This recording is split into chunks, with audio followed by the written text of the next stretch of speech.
ಗೌರವವಾಗಿ ಬದುಕು ಮಾಡುವಂಥದ್ದಕ್ಕೆ, ಹೆಂಡತಿ ಮಕ್ಕಳನ್ನ ಕಟ್ಕೊಂಡು ಗೌರವವಾಗಿ ಒಂದು ಗೂಡು ಕಟ್ಕೊಳ್ಳಿಕ್ಕೆ ಒಂದು ನಿವೇಶನ ಕೊಡುವಂಥದ್ದಕ್ಕೆ ಅದು ನೀವೇ 14 ಸೈಟ್ ತೊಗೊಂಬಿಟ್ರಿ. ಹಿಂಗೆ ನೀವೇ ಅದಕ್ಕೆ ಎಷ್ಟು ಬೆಲೆ ಕೊಟ್ಟಿದ್ದೀರಾ?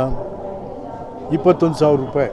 ಅಯ್ಯಪ್ಪ, ಎಷ್ಟಾಯಿತು ಒಂದು ಸೈಟ್ಗೆ ಎಷ್ಟಾಯ್ತು ಈಗ? ಸರ್, ಈಗ ಅಕ್ರಮದಲ್ಲಿ CM ಅವರ ಒಂದು ಪ್ರಭಾವ ಅಥವಾ ಲೋಪ ಏನಿಲ್ಲ, ಅಧಿಕಾರಿಗಳ ಲೋಪ ಮೇಲೆ ಕಂಡು ಬಂದಿದೆ ಅಂತಕ್ಕಂಥದ್ದು ಲೋಕಾಯುಕ್ತ ಪೊಲೀಸರ ಒಂದು ತನಿಖೆಯಲ್ಲಿ ಕಂಡು ಬಂದಿರ್ತಕ್ಕಂಥದ್ದು. ಹಾಗಾಗಿ ಅವರು ಕೊಡಕ್ಕೆ ಮುಂದಾಗಿದ್ದಾರೆ. ಲೋಕಾಯುಕ್ತರು ಯಾವುದನ್ನು ಕೂಡ ಸರಿಯಾಗಿ ಪರಾಮರ್ಶೆ ಮಾಡಿಲ್ಲ. ಸಿದ್ದರಾಮಯ್ಯನವರು ಚೀಫ್ ಮಿನಿಸ್ಟ್ರು ಮತ್ತು UD ಮಿನಿಸ್ಟರ್ ಸುರೇಶ್ ಯಾರವರು ಬೈರತಿ ಅವರಿಬ್ಬರೂ ಮಾತುಕತೆ ಅವ್ರಿಗೆ ಪ್ರೆಸ್ ಮೀಟ್ ಮಾಡ್ತಾ ಇರುವಾಗ ಸಿದ್ದರಾಮಯ್ಯನವರು ಮೂಡಾದ ವಿಚಾರದಲ್ಲಿ ಇವರೇ ಹಿಂದ್ಗಡೆಯಿಂದ ಹೇಳ್ಕೊಟ್ರಲ್ಲ, ಇಲ್ಲೆಲ್ಲ ನನಗೆ 62 ಕೋಟಿ ಬರಬೇಕು ಅಂಥೇಳಿ. ಅದನ್ನೇ ಗಮನಿಸ್ತಾ ಇಲ್ಲ ಲೋಕಾಯುಕ್ತ. ಅದನ್ನು ಗಮನಿಸಿದಾಗ ಏನಾಗುತ್ತೆ ಅಂತಂದರೆ it is A straight intervention of chief minister. ಅರೆ 62 ಕೋಟಿ ಅಂತ ನೀವೇ ಹೇಳ್ತಾ ಇದ್ದೀರಿ 3 ಎಕರೆಗೆ. ನೀವೇ ಹೇಳಿದ ಮೇಲೆ ಅಲ್ಲಿಗೇನಾಯಿತು? Yes, you are also a party for all this corruption charges. Micro finance ಇದೆಯಲ್ಲ sir, micro finance road robbery ಆಗ್ತಾ ಇದೆ, ನೋಡಿ, ಎಲ್ಲನೂ ನೋಡ್ತಾ ಇದ್ರೆ ಇಲ್ಲಿ ಸರ್ಕಾರ ಇಲ್ಲ ಅಂತ ಅನಿಸುತ್ತೆ. ಈಗ ಬೇಕಾದಷ್ಟು ಈಗ ಯಾಕೆಂದರೆ ಪೊಲೀಸ್ ವೆರಿ ಇಂಪಾರ್ಟೆಂಟ್. ನಾನು ಮೊಯ್ಲಿಯವರು ಸರ್ಕಾರದಿಂದ ಪ್ರತಿಪಾದನೆ ಮಾಡ್ತಾ ಬಂದಿರುವಂಥ ಏನಂದರೆ ಪೊಲೀಸ್ ಇಲಾಖೆ ಮತ್ತು ಕಂದಾಯ ಇಲಾಖೆ ಅಧಿಕಾರಿಗಳು ಸರ್ಕಾರದ ಅಧಿಕಾರಿಗಳಾಗಬೇಕು. ಯಾರೋ MLA ಅಧಿಕಾರಿಗಳಾಗಬಾರ್ದವರು, ಯಾರೋ ಹುಜೂರ್ ಮಂತ್ರಿಗೆ ಅನ್ನೋರು ಆಗಬಾರ್ದು. ಅವರು MLA ಪರವಾಗಿರ್ತಾರೆ. ಇವನ್ ಪೋಸ್ಟಿಂಗ್ಸ್ ಎಷ್ಟು ರೀ? ಬೆಂಗಳೂರಲ್ಲಿ ACP ಪೋಸ್ಟಿಂಗ್ಸ್ 2 ಕೋಟಿ, ಮೈಸೂರಲ್ಲಿ ಎಷ್ಟೋ ಕೇಳಿ ಎಷ್ಟು ಅಂತ. ಅವನು ಅಷ್ಟು ಕೊಟ್ಟು ಬಂದವನು ಎಲ್ಲಿ ಮಾಡ್ತಾನೆ? ಅವನು ಕ್ರಿಮಿನಲ್ಸ್ನ ಹಿಡ್ಕೊಂಡು ಕಲೆಕ್ಷನ್ ಮಾಡ್ಕೊತಾನೆ.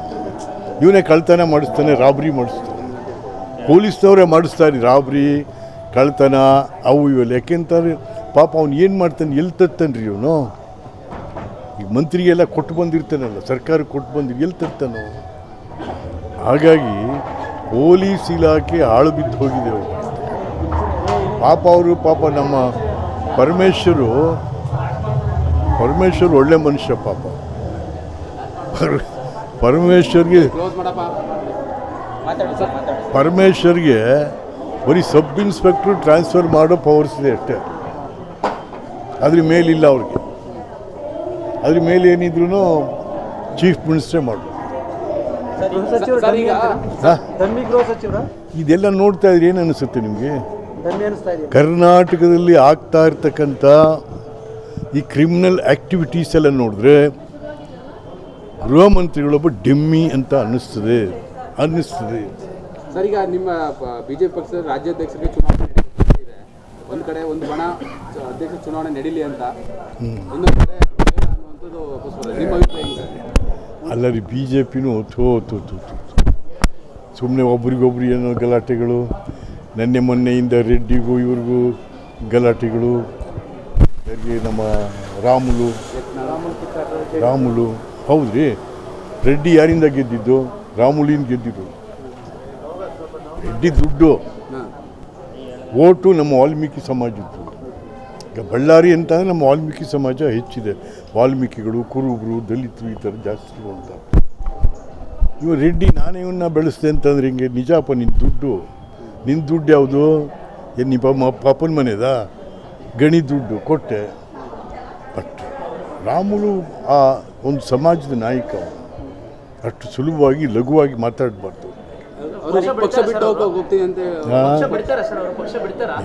ಇವತ್ತು ಸ್ಪಷ್ಟ ಮಾಡಿದ್ರೆ ನಾನು ಪಕ್ಷ ಬಿಡಲ್ಲ. ಸಂಡೂರಿನ ಸೋಲಿಗೆ ಶ್ರೀರಾಮುಲು ಕಾರಣ ಅಂತ ವರಿಷ್ಠರು ನೇರವಾಗಿ ಹೇಳ್ಬಿಟ್ಟಿದ್ದಾರೆ. ಯಾವ ವರಿಷ್ಠರು, ಯಾವ ಪಾರ್ಟಿಲೂ ಯಾವ ವರಿಷ್ಠರು? ಎಲ್ಲ ಡೆಮ್ಮಿ ವರಿಷ್ಠರುಗಳು.